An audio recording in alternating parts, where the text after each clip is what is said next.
உதவி வழங்குவதற்கு நேரங்கள் காலங்கள் முக்கியமில்லை. மனம் இருந்தால் அது ஒன்றே போதும். நேற்றில் இருந்து தங்களுக்கு உதவி செய்யுமாறு அழைப்பு எடுத்துக்கொண்டே இருந்தார்கள். இன்று அதிகாலை அந்த அழைப்பு மீண்டும் வந்தது. நாம் எழுந்து பார்த்தபோது சாதாரண மழைத்தூறல். நானும் எனது மகளும் அந்த உதவிக்காக விரைந்து சென்று கொண்டிருக்கின்றோம். நேற்றைய தினம் தனது பிறந்த நாளை கொண்டாடிய 3ஆம் வகுப்பு மாணவன் ஒருவர் தன்னுடைய பிறந்த நாளை வெகு விமர்சையாக கொண்டாட வேண்டாம் என்றும் அந்த செலவினத்தை ஏழை ஒருவருக்கு வழங்கும்படியும் கூறியதற்கு அமைவாக நாம் அவருடைய உதவியை கொண்டு இப்பொழுது விரைந்து கொண்டிருக்கின்றோம். நாட்டின் மோசமான பொருளாதார நெருக்கடி, குடும்ப பிரச்சினை, வேலை இன்மை எல்லாவற்றுக்கும் மேலாக கணவன்மார்களால் கைவிடப்பட்ட பெண்களின் வாழ்வாதாரம் மிகவும் மோசமாக போய்கொண்டிருக்கின்றது. இந்த அழைப்பு எடுத்த தங்கை கூட கணவனால் கைவிடப்பட்ட ஒரு தங்கை, தனக்கு ஒரு மகள் இருப்பதாகவும் அந்த மகளின் படிப்பு செலவுக்கும் உணவுக்காகவும் உதவி செய்யுமாறு இந்த அம்மா எமக்கு அழைப்பை எடுத்திருந்தார்.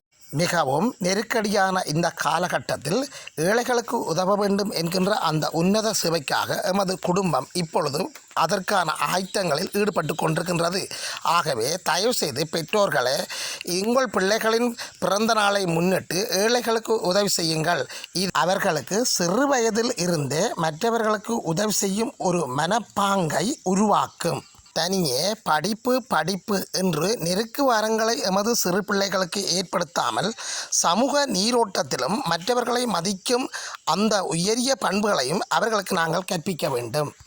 இதோ சூரி இந்திரகுமாரி என்ற ஒரு இளம் தங்கை, அவருக்கும் ஒரு மகள் ஆண்டு 6ஆம் ஆண்டில் படிக்கின்றார். வறுமையின் பிடிக்குள் சிக்கி தவிப்பதாக அறிந்து நாங்கள் அவரின் வீடு தேடி சென்று கொண்டிருக்கின்றோம்.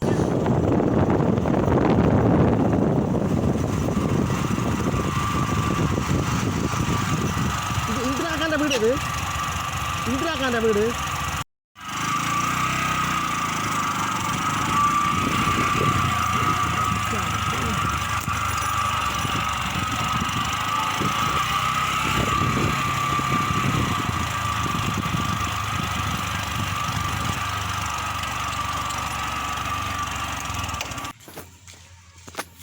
எடுக்குவீங்களா?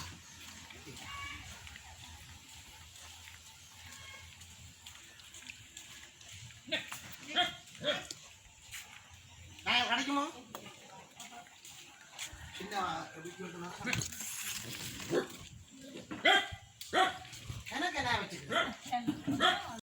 நாங்கள் இப்போ விடிய காலமே இங்கே வந்திருக்கிறோம். என்னென்னு சொன்னால் இவன் இந்த மகள் ஸ்கூலுக்கு போகிறபடியால் இந்த வீடியோ காணொலி எடுக்கிறதுக்காக வந்திருக்கிறோம். அந்த கசிசாந்திൻ്റെ அக்கா கானுஷா கசிசாந்திൻ്റെ நேற்றைய பிறந்த நாளை முன்னிட்டு உதவி ஒன்று வழங்கும்படி கூறியதற்கு அமைய நாங்கள் இந்த காணொலியிலே இப்போது காட்சி தந்து. இது கணேசன் குரலுக்காக நான் உங்கள் கணேஷ் கதைக்கிறேன். இலங்கை யாழ்ப்பாணம் இடைக்குறிச்சி வரணி மேற்கு என்ற முகவரியில் உள்ள சூரி இந்திரகுமாரி என்ற ஒரு தங்கை இந்த வீட்டுக்கு நாங்கள் இப்போ விஜயம் செய்து கொண்டிருக்கின்றோம். வணக்கம். உங்களோட பேர் என்னம்மா? சூரி இந்திரகுமார். நீங்களம்மா உதவிக்கான அழைப்பை எங்களுக்கு எடுத்திருந்தீங்க. நாங்கள் வந்திருந்தோம். உங்களுக்கு உங்களோட வாழ்க்கையில் கஷ்டங்கள் என்று சொன்னீங்க. உங்களோட கஷ்டங்களை சொல்லுங்கம்மா.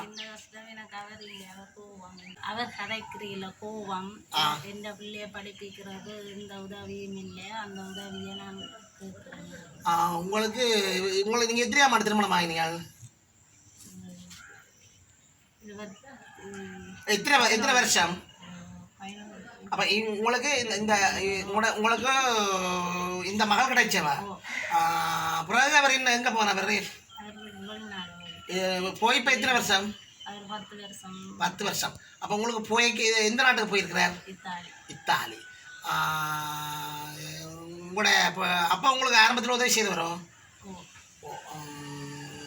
நீங்கள் எந்த கஷ்டங்கள் எதிர்நோக்குறீங்க? சாப்பாடு பிரச்சனை. அப்போ சாப்பாடுக்கு என்ன செய்றீங்க? இந்த அம்மா கூலி வேலைக்கு போறவா? சுத்தமா அந்த அம்மா அப்படிங்க இந்த அம்மா இருக்க நடத்துறத நாங்கள் எடுப்போம். அம்மா தான் குடிப்போம். என்ன வேலைக்கு போறவா? வீட்டு வேலைக்கு போறவா? ஒரு நாளைக்கு 200 ரூபா. இந்த அம்மாண்ட வயசு, இந்த அம்மாண்ட தோற்றத்தை இந்த வீடியோவில் நீங்கள் பார்க்குற எல்லாருக்கும் தெரியுது. ஒரு நாளைக்கு இந்த அம்மாவுக்கு 200 ரூபா சம்பளம் கொடுக்குறாங்களாம். தொடர்ந்து சொல்லுங்க. அதை வாங்கித்தான் நாங்கள் இங்கே கடையிலும் கடமைத்தான் மற்ற கொஞ்சம் சத்தமாக கதைக்கணும். சமுத்தி சமுத்தி உதவி இருக்கா? உதவி இருக்கு. எவ்வளோ தரீங்க? அது 2 வீட்டு காசு தானே. 2 வீட்டு 1500. வேற உங்களுக்கு உதவி செய்யறதுக்கு சொந்தக்காரர் யாராவது உதவி நிறுவனங்கள் எதுவும் செய்யறதா?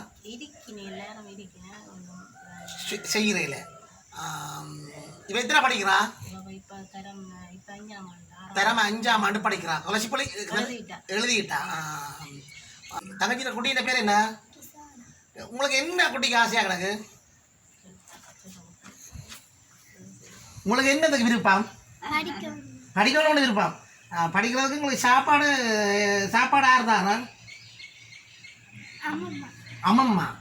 அம்மம்மா எங்கே போகிறப்ப சாப்பாடுங்க? அம்மம்மா அந்த அம்மா சரியான வயசு உணவாக இருக்கிற உங்களுக்கு என்ன அம்மம்மா தாரவா? வீட்டு வேலைக்கு செய்கிறோம். உங்களுக்கு என்னத்துக்கு விருப்பமாக கிடக்கு?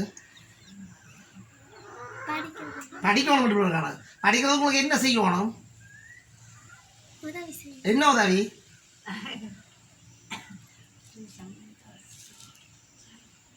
சைக்கிள் எடுத்து தான் ஓடிங்களே. சைக்கிள் இருக்குதா? சாப்பாடுக்கு உதவி செய்யணும். சரி, ஓகே ஓகே, இவங்க சரி வேண்டாம். நாங்கள் அவ்வளோ இப்போம்மா நாங்கள் இந்த காணொலியை எடுத்து நாங்கள் யூடியூப் சேனல் தான் வெளியிடுவோம் அம்மா. அப்போ உங்களுக்கு உதவி வழங்குற ஆக்கள் உங்களோட குடும்பத்தினர்லையே கேட்டு உதவி வழங்குற பட்சத்தில் நாங்கள் திரும்ப வந்து உதவி உங்களுக்கு செய்வோம். நீங்கள் எங்கள்கிட்ட என்ன வகையான உதவிகளை எதிர்பார்க்குறீங்க? நல்ல சத்தமாக சொல்லணும். நீங்கள் மெல்லமாக சொன்னால் ஒன்றும் இருக்கும் இல்லைங்க. இந்த பிள்ளைய படிப்பிக்கணும். வேறு சாப்பாடு உதவி செய்யணும். இவங்க பெருசாக உதவி எதிர்பார்க்கல. இவங்க இந்த இந்த குட்டின்ற படிப்பு செலவுக்கும் மற்ற இவங்களோட சாப்பாட்டு செலவுக்கும் 200 ரூபாய்க்கு இந்த அம்மம்மா வேலைக்கு செய்கிறோம். வேலைக்கு போய் சம்பளம் எடுக்கிறோம். இந்த அம்மம்மா நாங்கள் கதை பண்ணுறாரு. வேறு என்னம்மா நீங்கள் எதிர்பார்க்குறீங்க? கோழி ஆடு அப்படி இருக்கா? அவங்கள்ட்ட கோழி கேட்குறேன். கூடு இருக்குதா? கூடு இருக்குது. வேறு உங்கள்கிட்ட மாடு ஆடு வளர்க்கல. அது வேறு என்னம்மா நீங்கள் எதிர்பார்க்குறீங்க? உங்கள்கிட்ட கோழி உங்களுக்கு வாங்கி தந்தால் பிரச்சனை இல்லை. உடுப்புகள் உங்களுக்கு வசதிகள் இருக்கா? உடுப்பு வசதிகள் யாராவது தந்தால் நீங்கள் அந்த உடுப்புகளை வாங்கக்கூடிய இது இருக்கா? வசதி படிக்கிறவர்கள் தந்தால் சரி. வேறு என்னம்மா? நாங்கள் பல்வேறு தரப்பினர், அதாவது உதவி கோருகின்ற பல்வேறு தரப்பினரை சந்தித்து அவர்களுடைய பிரச்சனைகளை கேட்டு அவர்களுக்கு எங்களாலான இயன்ற உதவிகளையும் வேறு நபர்களிடமிருந்து உதவிகளையும் பெற்று அவர்களுக்கு வழங்கி கொண்டு வருகின்றோம். அந்த வகையில் இந்த அம்மாவுக்கு இந்த அம்மா இந்த சிறுமி இவர்களுக்கு 2015/1/22 பிறந்த கணேஸ்வரன் கஜிசாந்து வீரசிங்கம் ஆரம்ப பாடசாலையில் கல்வி கற்று தற்போது 3ஆம் வகுப்பில் கற்று கொண்டிருக்கின்ற அவரின் பிறந்த நாளை முன்னிட்டு இந்த உதவி இந்த அம்மாவுக்கு வழங்கப்படுகிறது. நன்றி அம்மா. கணேஸ்வரன் கஜிசாந்தின் நேற்றைய பிறந்த நாளை முன்னிட்டு கஜிசாந்த் அவர்களின் அன்பு அக்கா கணேஸ்வரன் கானுஷா என்பவர், அவரும் வீரசிங்கம் ஆரம்ப கல்லூரியில் கல்வி கற்பவர். இப்பொழுது அந்த குட்டி தங்கைக்கு கஜிசாந்தின் பிறந்த நாளை முன்னிட்டு ஒரு பரிசு ஒன்று வழங்கி கொண்டிருக்கின்றார். இந்த அம்மாண்ட வீடு இதுதான்.